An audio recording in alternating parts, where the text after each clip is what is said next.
welcome back to my farmhouse. Our family just got home from vacation, which means that we are all kinds of out of sorts. We had an overnight flight and a 5-hour time change because of daylight savings time happening while we were gone. And so it is already 10 o'clock at this point.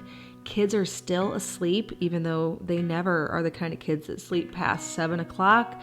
Luke and I have already done the milking chores and collected eggs. I thought it would be fun to take you along on a day where things are just a bit out of sorts. After all of this day, I'm gonna share with you some clips from our vacation. I wasn't planning on vlogging the vacation or anything, but my kids actually were making their own little short film, and they planned it so that the final shots took place on our vacation. And so we had a lot of clips, and my daughter edited together for me a little mini vlog. I am just figuring out what I'm gonna make. I'm gonna get a grocery haul today.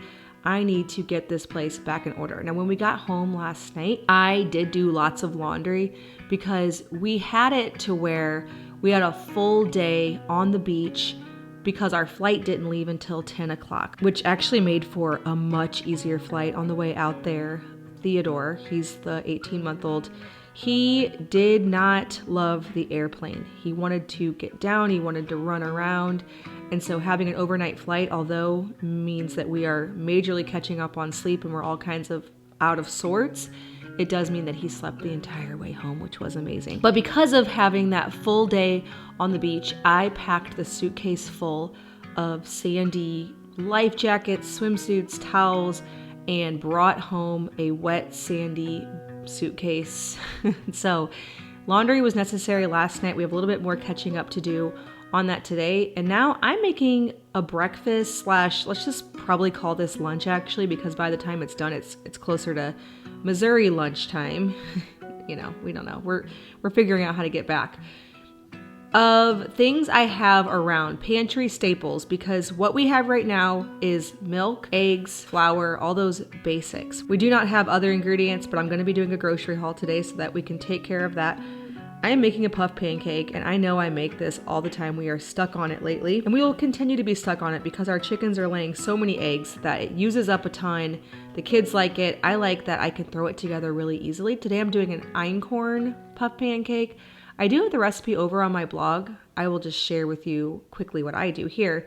I double it. So I do a dozen eggs, 3 cups of all-purpose einkorn flour, some vanilla, a little salt, a 1/4 cup of sugar, 2 cups of milk. I blend that up, and then I do about a 1/2 stick of butter in each cast iron skillet, melt it, and add it to the oven until it's nice and puffy. Traveling is something that is still very novel to us. We do not do it a lot. At the most, I would say we do a 1-week vacation once a year. This year it happened earlier because our cow is having a calf in early April, and we are going to be separating the cow and the calf pretty quickly, which means we'll be needing to milk twice a day. We can't put the calf on in lieu of us milking because we're going to be going all in on getting plenty of cream and milk. Also, we're having a baby this summer, and so we moved the trip really early. But I was telling Luke that the way I prepare for a vacation is almost like we're never planning to come back. I make sure our fridge is completely empty. We use every last thing.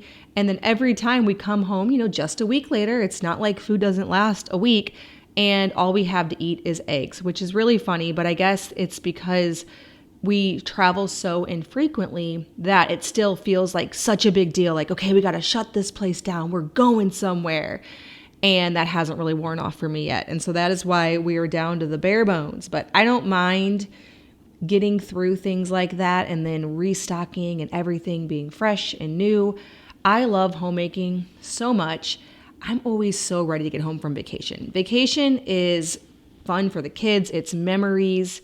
We've always gone somewhere. Most of the time we just drive. This is actually our first time flying all of our kids somewhere. First time. But as a person who just loves being in my home, everything that I've learned to do and my routines all center around home. And so I'm always so ready to get home, feed my sourdough starter, arrange my pretty eggs on the counter, make the bed, get dressed, do my hair, just get back into my everyday regular routine that feels very disrupted by leaving the house. You can see that I have a bit of a sunburn from our destination. When I go places too, I'm such a minimalist. I don't bring all my makeup, all my curling supplies and my moisturizers, not have that much stuff to pack. We're going to get through. And, I'll return to all this. So it's always so nice to get home, to have my things, to look presentable, put my apron and my dress on, restock with groceries, plan some meals for the next couple of days, get my bread dough going, and embrace the role that I have been cultivating for 15 years. It's always so fun to get away, but for me personally, I don't think my family all agrees with this, but for me personally, it's even more fun to come back home.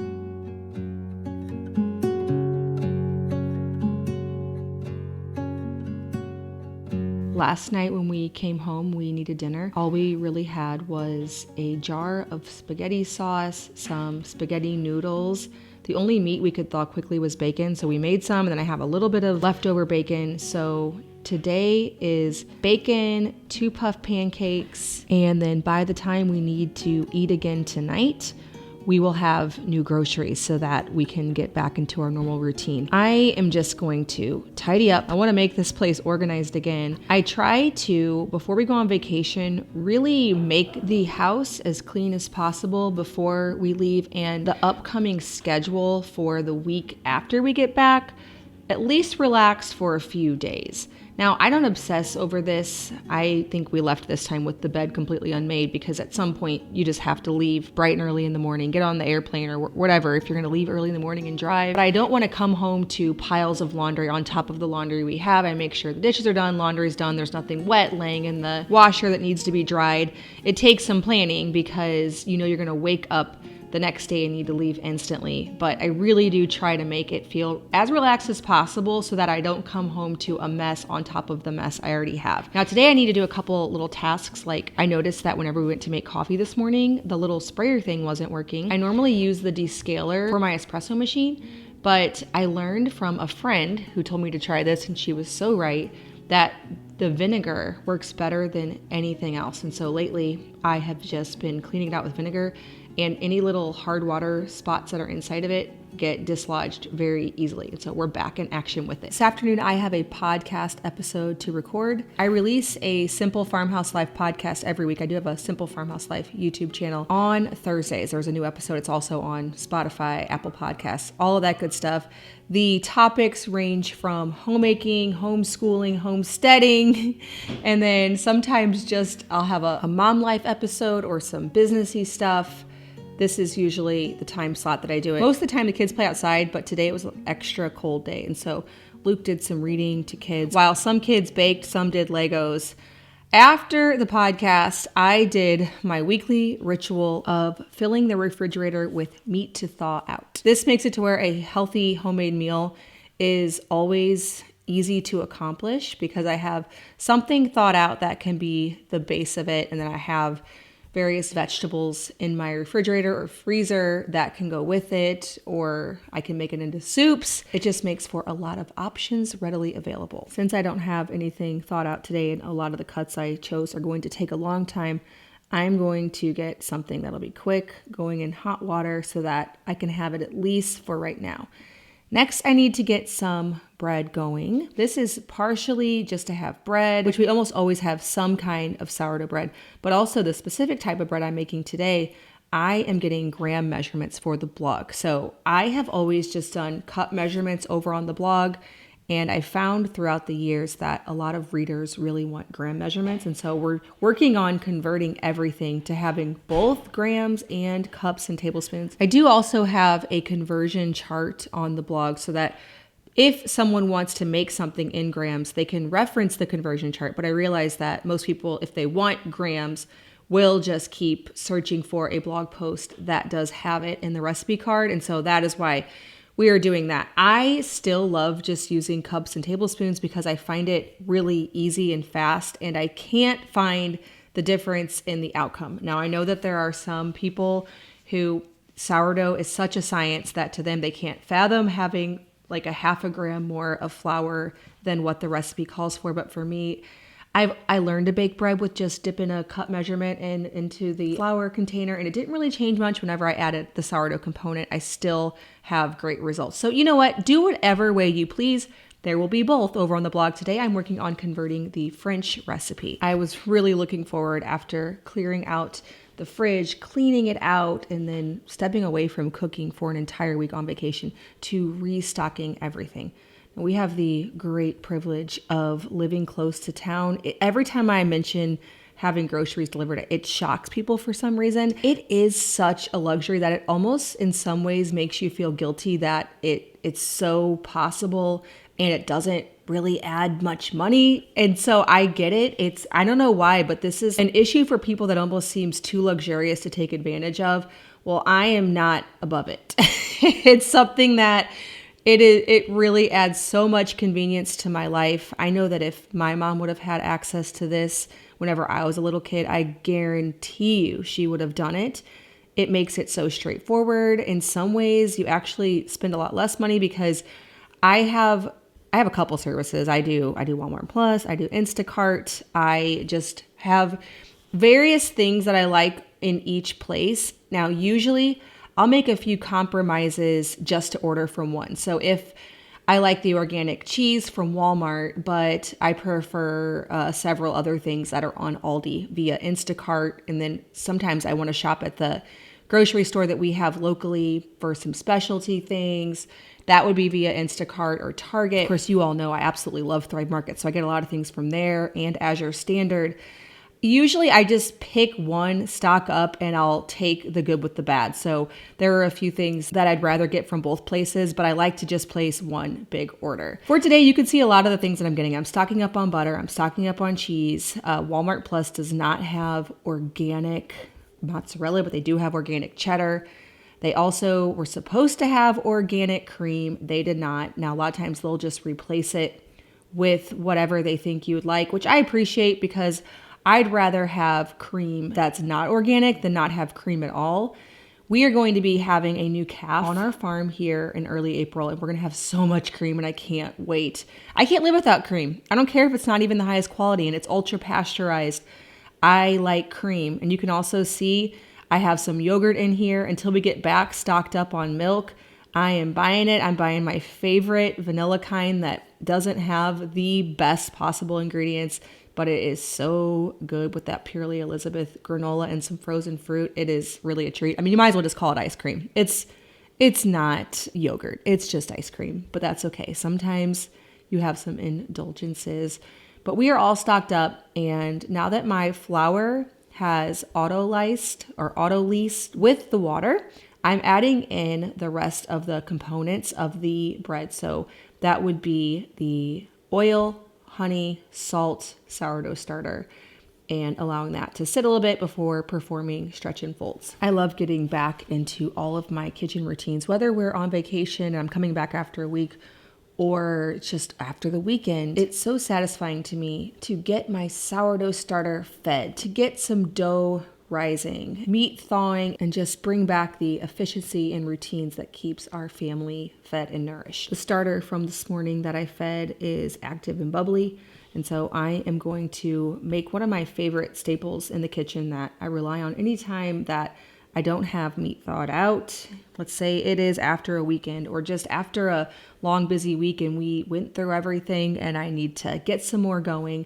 I love making these pizza crusts because it just requires some fed sourdough starter in a hot skillet to cook.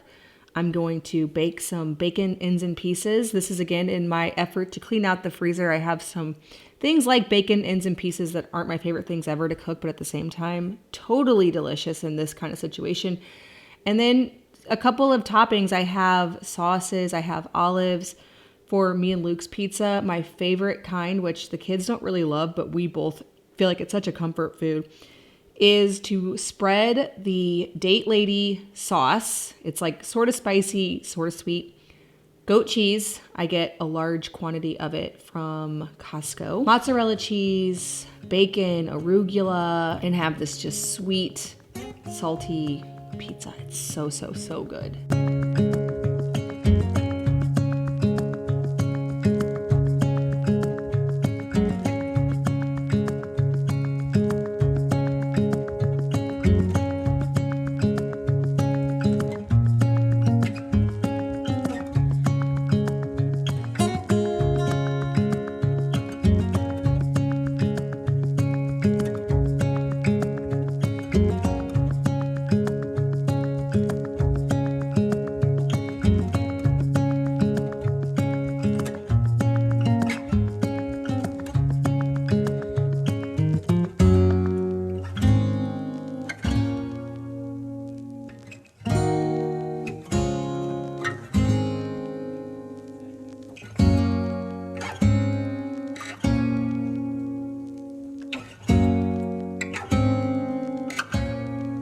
Our family has never traveled more than one time zone, I guess. Yeah, we've gone from Central to Eastern. Luke and I have gone all the way over to the West Coast.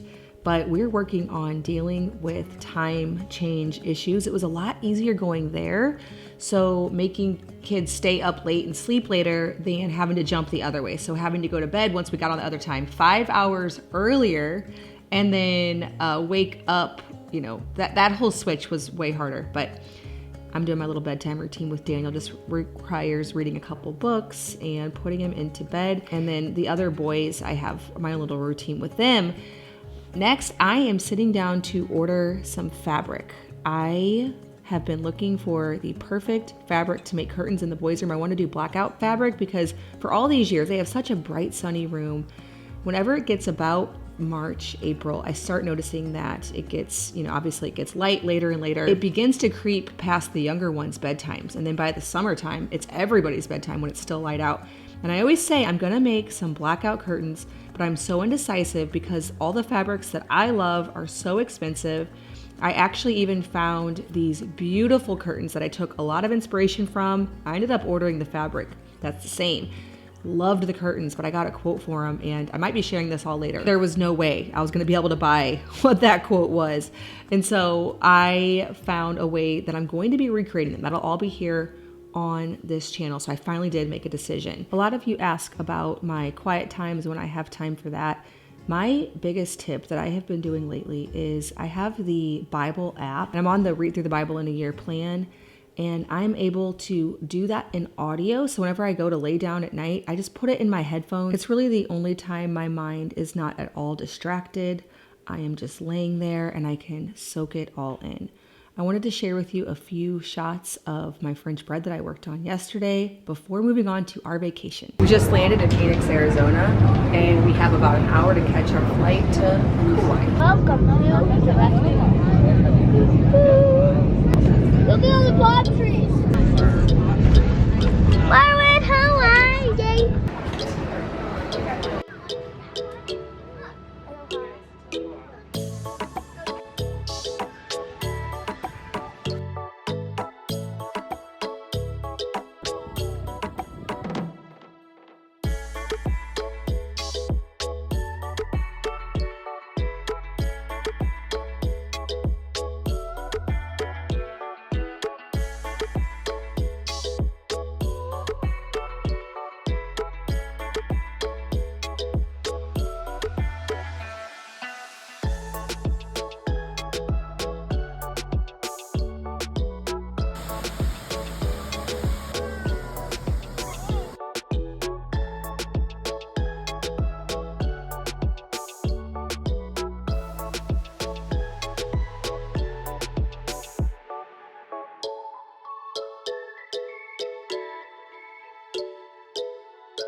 Micah, what are you making? A fork. Are you fishing? Yeah.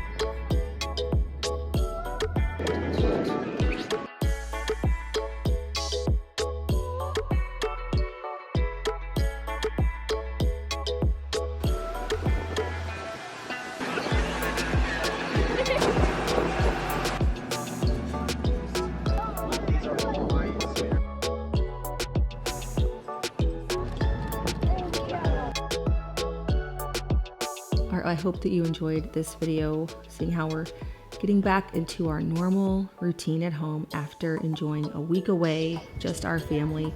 As always, thank you so much for watching. If you are brand new to my channel, please hit that subscribe. I make a new video every week on food from scratch, natural living in a handmade home. Thank you so much for stopping by our farmhouse.